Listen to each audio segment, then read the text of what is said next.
Okay, so today joining Community is Megan Madden. She's a research laboratory technician at the Whitehead Institute for Biomedical Research in the Corradin lab. She started as an undergraduate research in June 2021, working through the summer and then her senior year of college at Boston College. In May 2022, she graduated with a Bachelors of Science and became a full-time research technician. Megan executes a wide range of tasks within her lab, covering what is needed in various projects. She is also the lab's social chair, planning lab events such as happy hours, lunches, social outings. Outside of the lab, she enjoys reading fiction, exploring the city with friends, and biking. Thank you so much for joining us today, Megan. Do you mind briefly expanding on the educational and professional journey that's led you to where you are right now? Sure. So I went to Boston College, and I studied biology there, which is pretty, pretty, I don't know, it was pretty great. I really enjoyed my time there. And then about halfway through college, I tried to get into research my sophomore year, into a lab. I had a professor who I really liked, and I knew he had cool research. And so I talked to him through class, and he offered me a position in the lab, really exciting, in February of 2020. And then COVID hit and I got sent home. So I wasn't able to join his lab, um, which was really upsetting because I wanted to start building my research experience. But then in February of 2021, during my junior year of college, I went to a virtual career fair through my college on Zoom. And I was just looking at potential places I might apply for jobs the following year, because it was in my junior spring. I was looking for, things I might apply for in my senior spring. And I met a woman from HR here at Whitehead named Sharon Bright. Love Sharon Bright. She's a good friend now. And Sharon told me that if you show an active interest and you email labs and different places around Boston or at the Whitehead, like I did, that sometimes they'll take on summer students. And so I went on the Whitehead website and I found a lab I was interested in, the lab I'm in now, and emailed, and thankfully they had space for a summer student. So I came on full time for the summer of 2021. And at the end of the summer, my PI, Olivia Corradin, asked me if I wanted to work on part-time through my senior year, and I said yes. And then towards the end of my senior year, she ended up taking me on full-time as a technician after I graduated. I've been here about a year and a half, um, full-time since I graduated. And I'm planning to go to graduate school. I'm planning to apply this fall for the next cycle, guided largely by Olivia. Which is, yeah, so not a super long career so far because I'm 23, but Well, thank you for sharing that. That's wonderful. So, just to clarify, so your current position, you're doing research as well as being a lab technician. Is that right? yeah, I'm doing a lot of wet lab tech. I do a lot of the wet lab work, sort of like how you mentioned in my bio. I work on like a lot of different projects in the lab, which is I think pretty common for a technician. I have like some of my own projects, but it's a balance of like helping everyone, which also helps build like a lot of different skills for graduate school, doing like different things in the lab, which I really appreciate. Yeah. So in your undergrad years, you did like focus on STEM in biology. That's what you did your bachelor's in. Do you mind just taking us back to when you decided that you wanted to pursue a career in STEM and what sort of sparked that interest, and particularly if there was anyone who sparked that interest in your life? hmm that's a good question. I think I had like a pretty like common in getting into STEM, whereas like when I was a kid, I was like, 9 years old or 12 years old or whatever, when I was like, I want to be a doctor. And I think that that's just sort of the thing that kids who want to go into STEM say, because that's like the typical STEM path that's presented to you, like be a doctor, be a doctor. If you like science, be a doctor. Whereas like they don't really explain to you all the different STEM career paths that there are. Like I still thought that I wanted to go to medical school. I think I still would like to be a doctor. That's just not the path that I chose now, because going to med school sounds crazy. But I still thought I was going to go to medical school when I started this job like a year ago. I was still planning to do that, and only recently did I decide that I think I would enjoy a PhD track more. But because like even when I was in college, even when I was a biology major, I feel like I still no one really explained to me that like how that worked, like what, like the no one told me how it would work and how what you could do with it and stuff like that. That was still like it was still very like people were like, go into the clinical field, be a doctor, or if you're not going to be a doctor, be a PA or be a physical therapist or be a nurse, which are all also great career paths, but just no one is really presenting you. Anyway, so when I was a kid, I wanted to be a doctor. And then really liked, I just always really liked STEM stuff. I always really liked science and biology. I did really like math as a kid, but I always knew that I was like, I'm not going to do math as an adult because it just like gets harder. But yeah, I just went to college and I was pre-med and I loved it. I loved all my pre-med classes and I don't know. Then I got here by fate, I guess, and now I'll have a lot of grad students in my lab and I just like seeing them do their work kind of show me what that would look like and how that could also be a career path I would enjoy. Okay, so just to summarize, you wanted to be a doctor when you were Mhm. very young, and so you sort of followed a typical like career trajectory in STEM. But through your work at this lab, you sort of realized that maybe you would like to go more on a PhD route than pursue a medical degree. And so, what sort of influenced that decision? Definitely, I would say exposure. Mhm. I think that was the very long-winded point I was trying to make is that um, like a lot of if you're not in the world of academia and science and stuff like that, you just it's really hard to know what it is and why you might want to do it. It's like no one tells you what it is and why you would want to do it. So really when I ended up in this lab, I was looking for research, building my resume for medical school. And then I was doing this research and talking to Olivia about her career path and talking to other grad students in my lab about how they ended up at grad school and what they want to do after grad school and what it was like to be in grad school. I was just like, oh, that was something I'd never seriously considered. Like no one had told me to do that. Right. Um, yeah, and then I was like, I think that might be a better fit for me. So, Well, thank you for sharing that. And I guess going back to what you're doing right now, could you tell us what a typical day in your position looks like?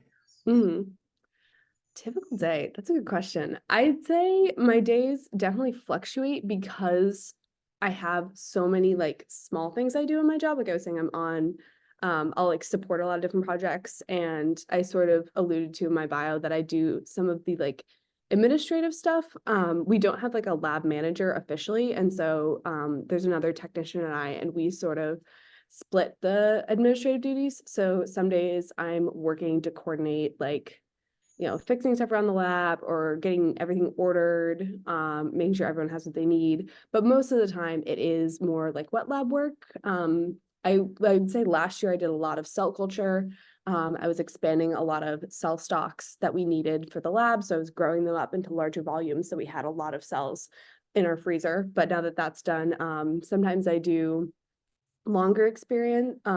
I do this experiment called CHIP, which is short for chromatin immunoprecipitation. I do genetics work, sorry, I don't think I mentioned that earlier. But it helps build genetic information about the genome. I don't know how to explain it exactly.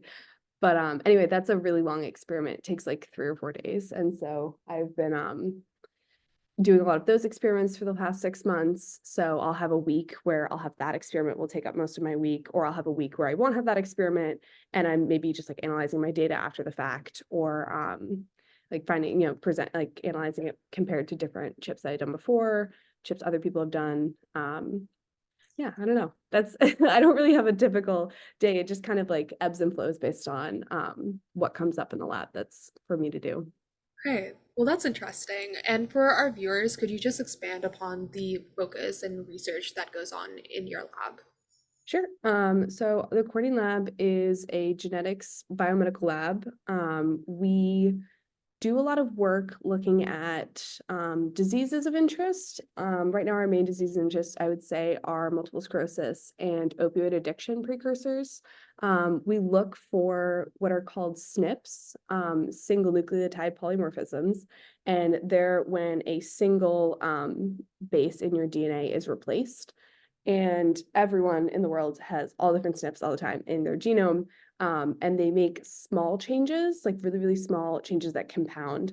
And so we try to find the SNPs that are having a slightly bigger impact than other SNPs on different diseases. So it's a lot of big statistics that I don't really do. We have data scientists who do big statistical tests. And then a lot of the wet lab people are sort of working to confirm different like loci of interest and different SNPs just to try to build a body of knowledge about these diseases and what genetically might be predisposing people to them. Thank you for that insight. Going back into your position and what do you really enjoy about your profession, and what are some of the hardest parts related to your work? That's a good question. I'll start with what I enjoy. I really like my lab environment. My lab is really great. Everyone is so supportive, very collaborative. We all get along really well. A lot of us have like close friendships with each other, even outside the lab, which is, always makes it nice to go to work. And Olivia is a really amazing mentor. She really goes above and beyond to make sure everyone is supported, everyone is, learning what they need to learn for their project, like having, getting along in their project really well. They're not getting stuck anywhere. She looks at us like she helps us work the day-to-day with the projects and also long-term planning our careers and stuff like that. So that's really amazing. I think that's really big in academia is like if you don't have the mentor who fits with you that has that the right level of oversight for you, right? Some people need more oversight, some people less. But if you don't have that right level of oversight, it can be pretty hard. So I feel very lucky that my current mentor is a very good fit for me and a lot of the people in my lab. Um, I would say the challenges for me is being in wet lab can be very challenging because a lot of your experiments are like very long term. Like when I'm doing a chip, so I said like the chip experiments themselves are about 3 days of work, which in itself is a lot. But the prep leading up to that is can be months long because sometimes I'm doing a chip experiment on a cell that we grow in the lab. And sometimes the cells we grow in the lab can take like 2, 3 months to grow. And so either myself or someone else in the lab will spend months growing these cells. And then I do the experiment. And then sometimes something goes wrong because wet lab is just very complicated. There's a lot of small details and steps that you have to go through. And sometimes things go wrong because of human error or just because of, chance, like something happened. And then you lose like months of effort and it can be very taxing.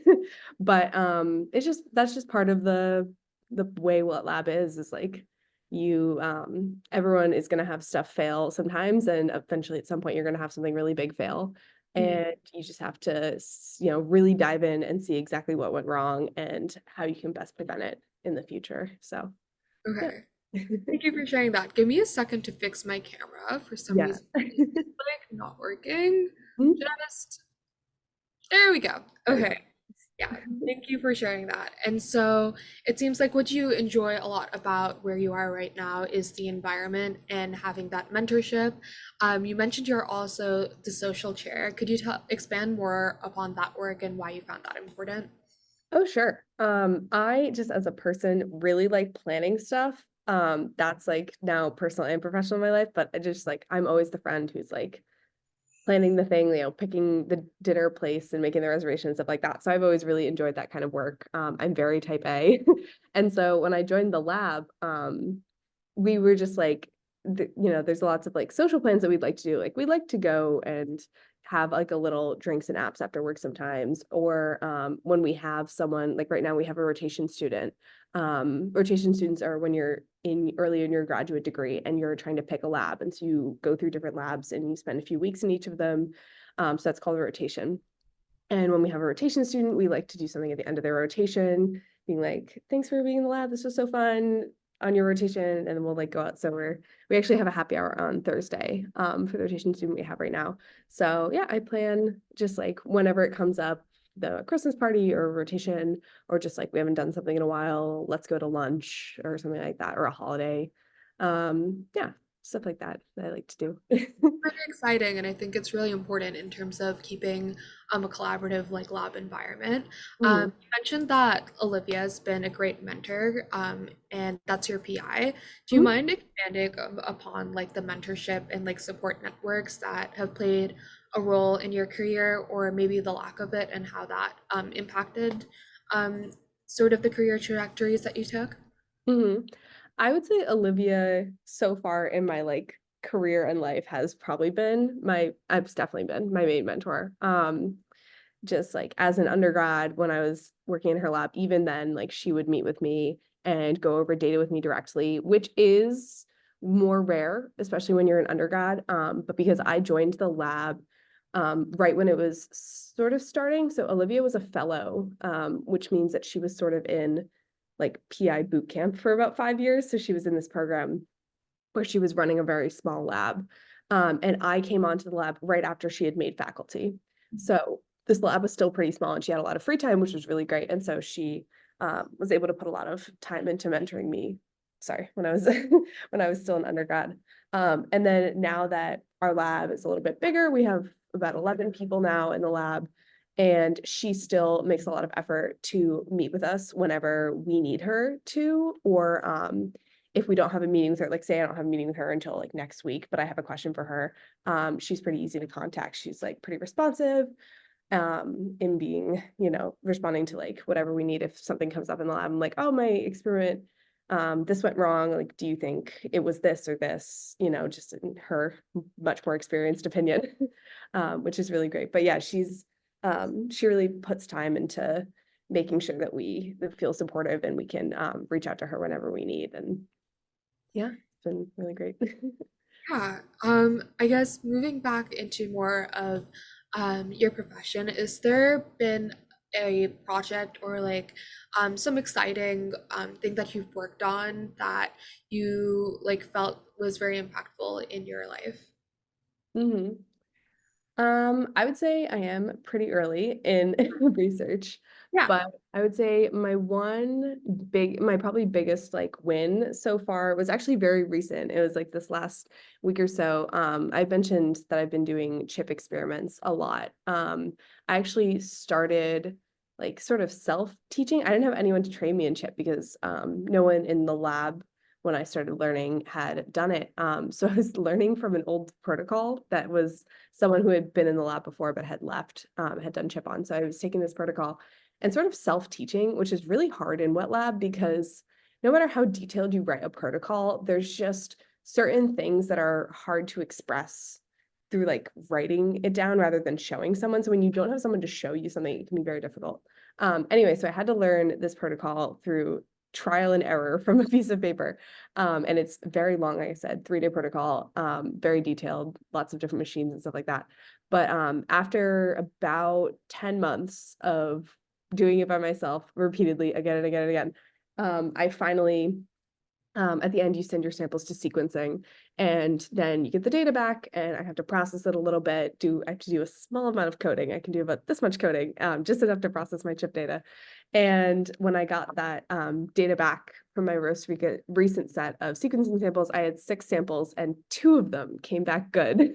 So that was a big win, that I finally got this very difficult cell type through, which was the goal of me learning this chip. So that was very exciting that now we have this data that's important for a few different projects in the lab, and can help inform a lot of people's direction in their research. So that's a Yeah, big for me. congratulations. That is big. So Yeah. you worked on that for 10 months. That's Mhm. that's very very long. Could you like expand upon that and sort of like is science usually like that in molecular biology, or was Um, it figuring out this protocol that took yeah, that long? Yeah. I would say it might be a little bit longer. If you have someone training you, I would Mhm. say it's probably shorter. Like if I had someone training me in chip, it probably would have been like 3 or 4 months of me practicing before I could get a good sample. But because I was self-teaching, it was a little trickier. Also, it's just a very long process. Like I said, like you grow up the cells for months and then you can do an experiment. So I had a coworker who was growing these cells that take 3 months to grow. And I would have to wait until she was growing them for multiple people's experiments. And so I had to wait until there was a batch that was ready for me to experiment on. And then I would do the experiment and then we would have to send the samples for sequencing. And then it takes like a month to get the samples through sequencing and then process the data. And so it's just like a very long process, but I think it would definitely be generally faster if you have another person in the lab training you, which usually you do. Usually when you're an undergrad or a tech or a grad student, you're learning from someone above you, like a grad student or a postdoc, who can train you in a something when you're lucky. So moving on to like our second set of questions, which are more directed towards women in STEM and sort of why visibility and representation is important. Do you mind sharing your beliefs on how diversity and inclusion impact STEM innovation? Mhm.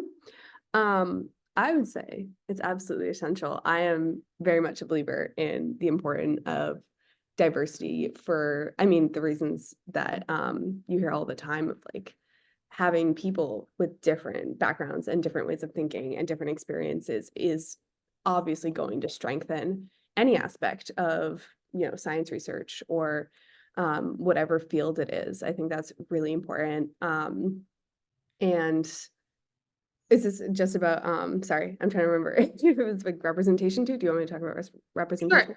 Okay, Yeah. yeah.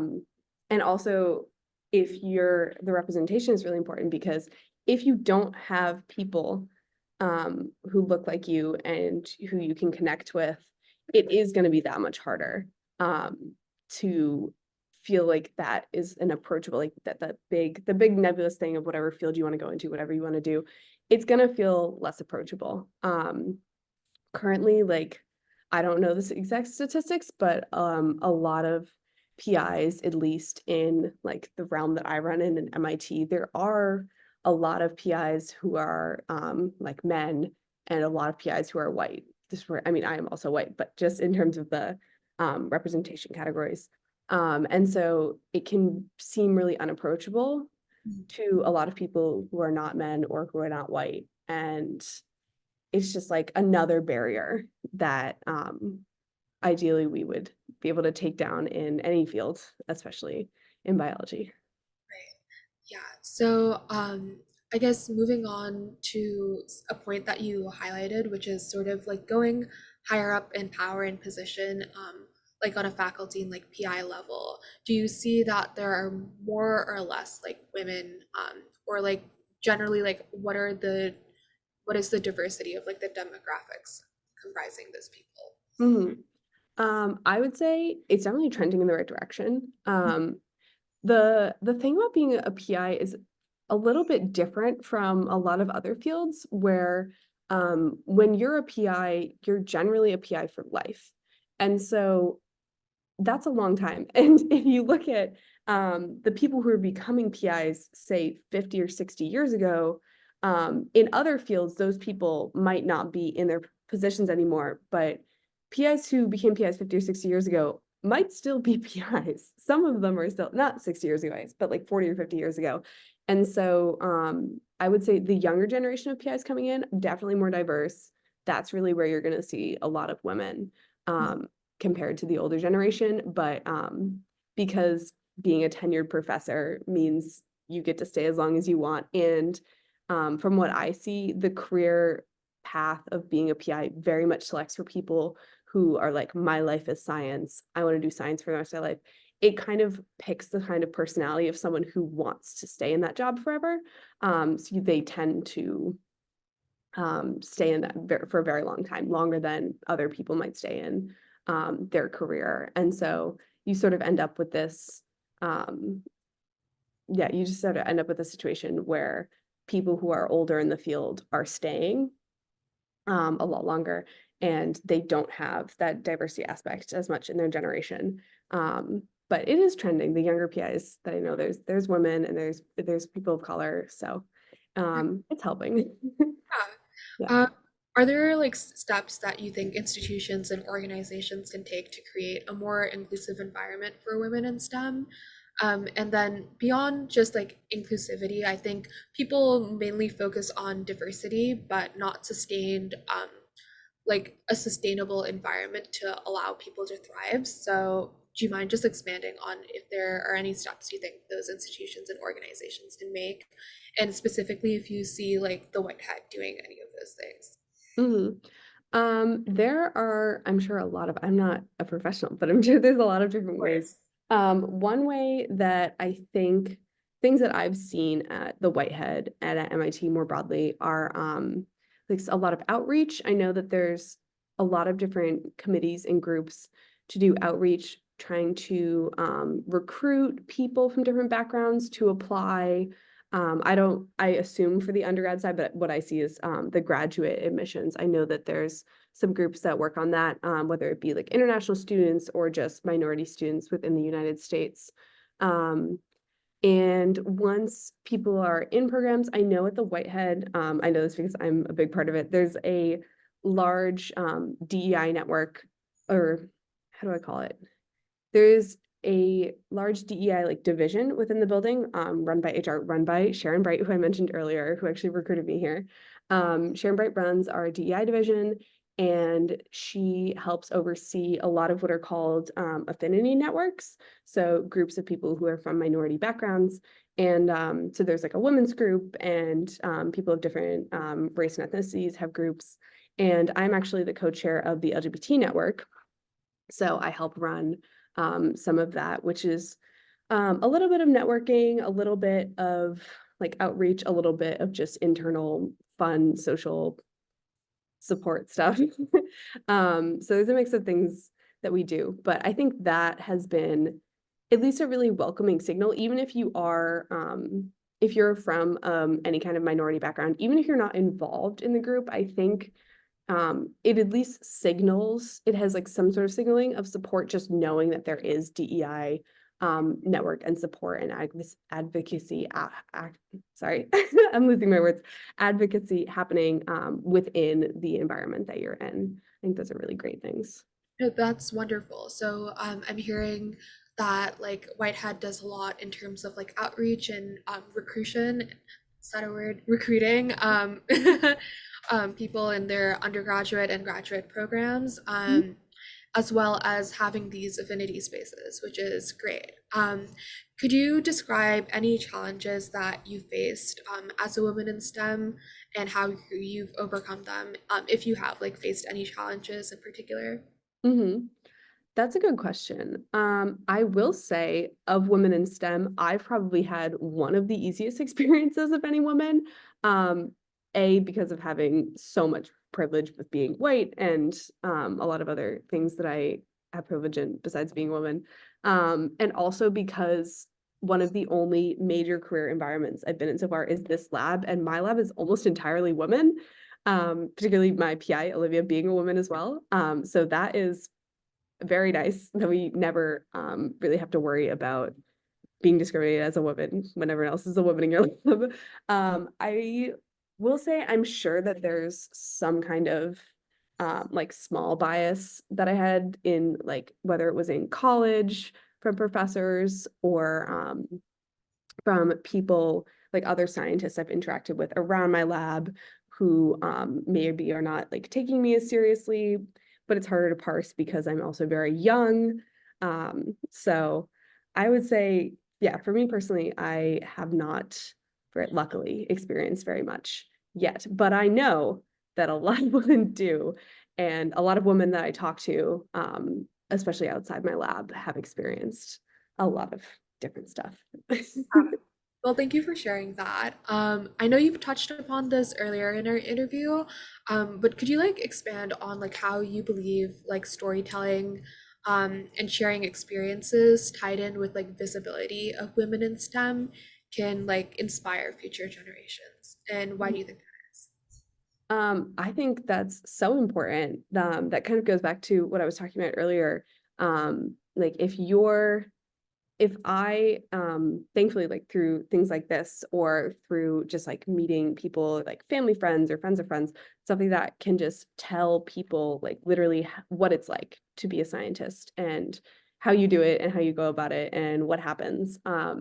It just makes it so much more, like I said, approachable and so much more accessible when you have a point of reference, like someone to ask, like, oh, how does this work? Because when you're in the environment of academia, it's very obvious. You're like, oh, like, PIs are heads of labs. Like, I didn't even know that PI was the head of a lab until I was in a lab. Like you don't know the terminology and the structure and the systems and how they work. And so the more that we can make it more accessible, like great things you're doing like this, where you can just be putting information on the internet saying like, this is how it works and um, this is how you can get into it and all that. It just makes it so much easier for people who have all these barriers between them and different elite institutions or not institutions like MIT, I mean institutions like general academia.